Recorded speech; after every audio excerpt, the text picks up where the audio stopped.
Sige. Ako ang nagtatrabaho! Ako ang napapagod! Ikaw, naglalaro ka na ng online games? Hindi ka nagtatrawork? Tapol, dapat pinapakitaan mo ko ng pagkatakasan. Hindi yung ganyan. Eh sabi ko sa'yo, di ba yung time na mag-girlfriend, boyfriend tayo, bibigyan kita ng magandang buhay. Maganda naman yung ginagawa ko. Maganda yung buhay na binigay ko sa akin. Pero yung ikaw, wala kang magandang binibigay sa akin, oh. Alat.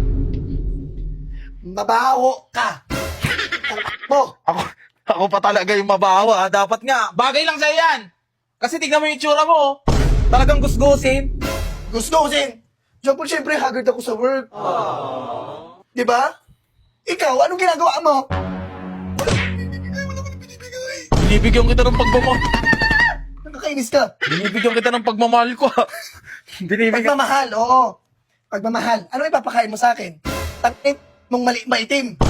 Parang sinasabi mo, Moby to ah. Pare-pareho na kayo ng tatay mo. Kaya nga ako lumipat dito sa Canada at kunin ka eh. Doon pa lang mag-thank you ka na.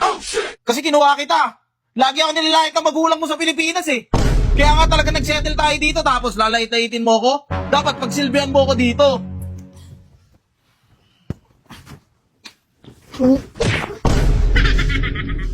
Sige na, maghugas na ako. Sige na, Maghugas ka dyan tapos paglutuan mo ako ng masasarap na pagkain. Sige na, maglaro ka na ng online games dyan. Nice one, pre.